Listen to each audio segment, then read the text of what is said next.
Move on. Migrant workers in South China are wearing adult diapers on packed trains heading home for the New Year holiday because they've got no access to the toilet. Many supermarkets in this particular part of China have reported a 50% increase in sales of adult nappies for the train trips. Now, what do you make of that, Carl? You're on a long, long train journey, 3 hours, 4 hours. You know there's no toilet. You know you're going to need to go. Pop on a... Why isn't there any toilets? They just aren't on the trains. And they're a really long journey. Yeah. How long? Hours. Well, very long in China. It's a big country. I couldn't do that. I couldn't do it. I'd have to hold it in or something. Just like, I mean, when I was a young kid, I don't know how young you are when you wear a nappy and that, but I remember that I didn't like it, doing it in a pair of pants like that, a pair of nappies and that. And I used to have to, even when I was too small to sort of get up on the toilet and that, because you'd fall in. My mum knew that I didn't like nappies and that. I used to just go in the corner, just near the kitchen, in this thing that, like a litter tray. And I'd go there, and I'd do my thing. And, you know, my mum used to say, oh, he's going there, don't look at him and that, because it put me off. You know, like cats don't like being watched when they do it.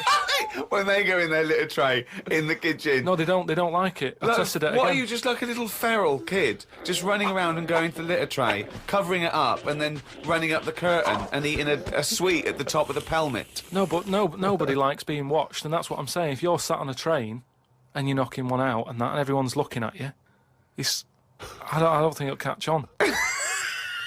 Well, it has caught on. They're all doing it. They're just sitting there. They're doing, you know, they're reading the paper, doing Sudoku, and they're looking round when they're going. They're thinking, oh, no one knows I'm going. And everyone's thinking that, and everyone's going. I mean, what are we getting to?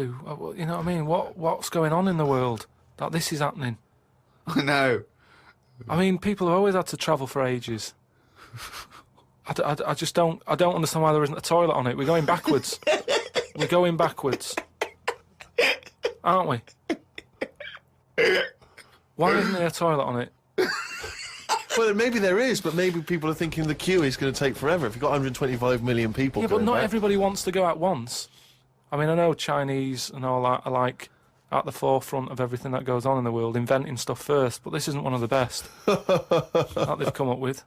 What have they invented then, the Chinese? Just Loads of stuff, haven't they? Yeah, well, I Loads was of going stuff. to ask you. You seemed quite educated on the subject. What?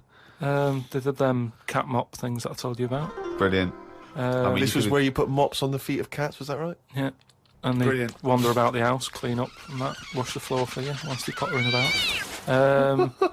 They've done, like, hats with umbrellas on them. They've done, I mean, they're known for, like, coming up with stuff first. Yeah, I mean, my first thought was gunpowder, but yeah, cats with mops is good as well. Of course, as ever, lots of questions for Carl as well, just to sort of try and tap into his brain, see what's going on there. Question from Jade. Carl, what would you change if you were in charge of what kids are taught in school?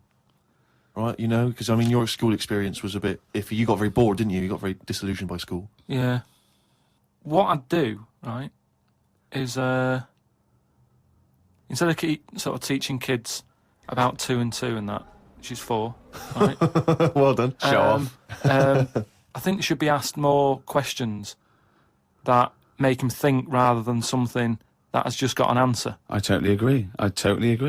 right? So, So teaching them the quest for knowledge, inflaming their but imagination. just freaking them out a bit as well, just going like... See, I knew that's where it was going. Because as soon as you started talking, Rick, I was thinking you're thinking some of the big existential or philosophical questions. You know, what does it mean to be human? What does it mean to interact with other Exactly. humans? To be a human. Or teaching them sort of like philosophy on a basic level, that, you know, teaching them the love for learning. So, you know, get them up to a roots level so they want to learn and then they will learn, as opposed to just teaching them facts. But Whereas... he was thinking, freak them out a bit. Yeah. No, just like, you know, like I read the other day, and someone sent it in on email, like how there's a dishwasher that's been found on Mars. Rubbish. Whoa, what? But it's not true. So tell them that. But it's not true. Go home and write about it. How did that happen? But it didn't happen. Well, it did happen. It was in a science magazine. No, it didn't happen. There's not a dishwasher on Mars. Why not? Because What do you mean, why not? How did it get there?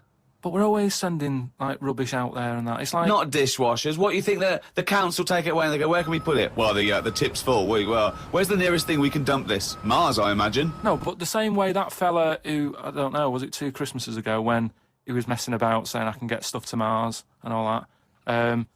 He did it wrong because he did it on like Boxing Day, and I just think nobody's concentrating. No one wants to work on that day. It's kind of like, do you know what I mean? They're going to do stuff sort of half-arsed, aren't they, on Boxing Day?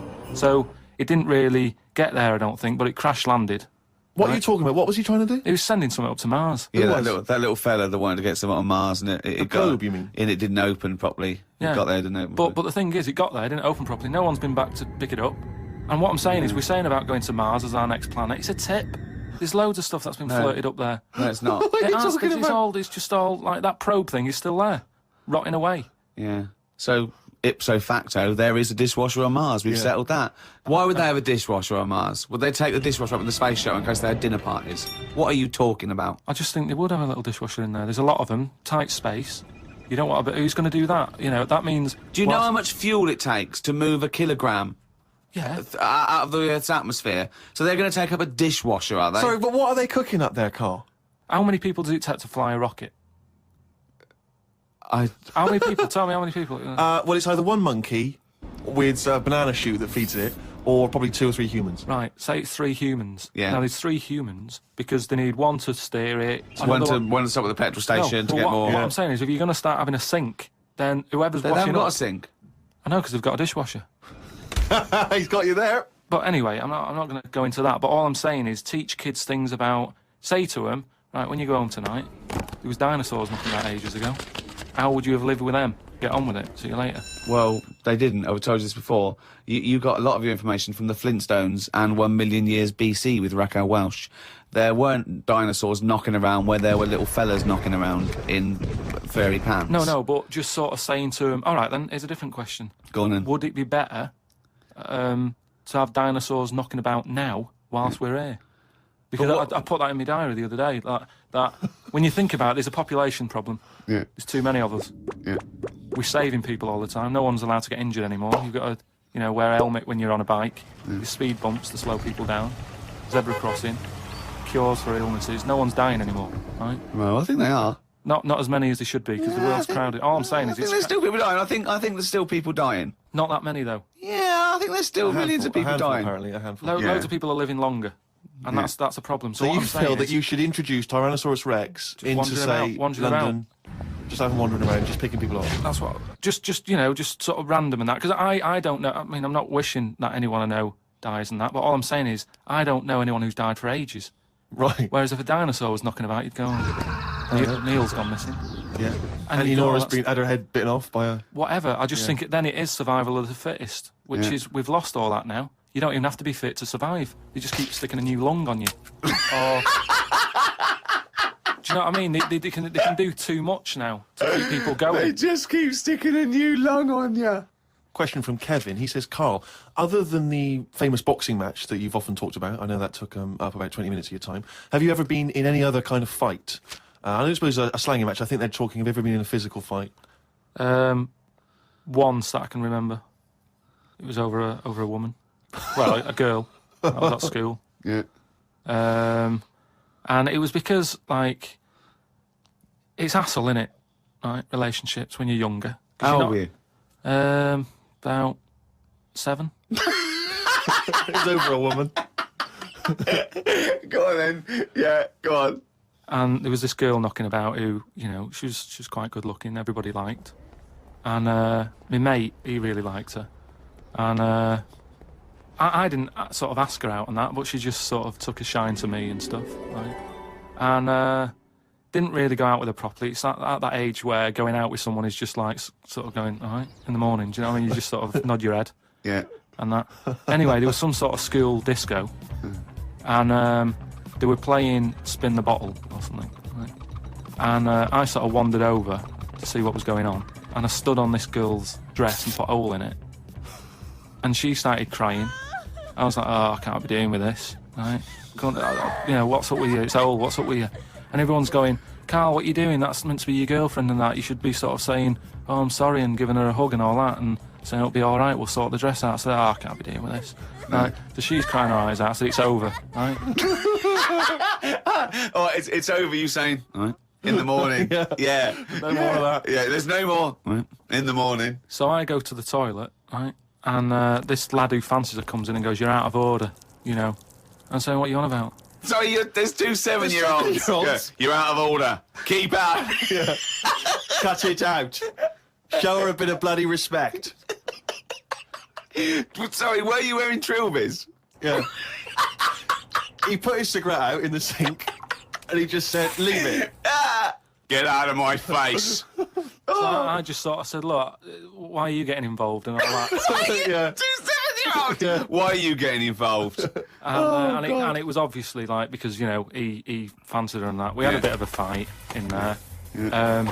I accidentally, you know, sort of chipped his tooth on a sink. Oh, is it like a proper... Sorry, this is like something from Lock, Stock and Two Smoking Barrels. Yeah. What are you talking about? Two 7-year-olds in a toilet.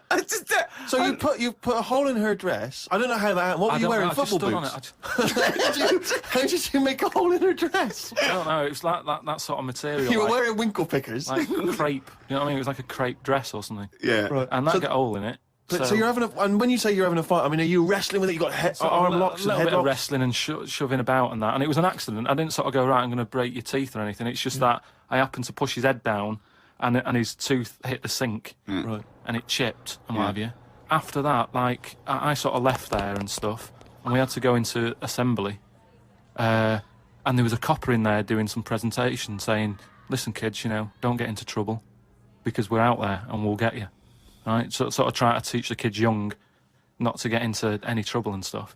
So I'm sat in the assembly room thinking, oh God, there's a copper here talking, and like my mate's going to come in a minute, like with a chipped tooth and everything. And Questions are going to get asked. That's what kind of happened. I mean, the coppers didn't get involved. Yeah. Did you turn your back on violence after that then? Yeah. He said, you'll never take me alive, copper. So yeah, that was the sort of last fight. Brilliant.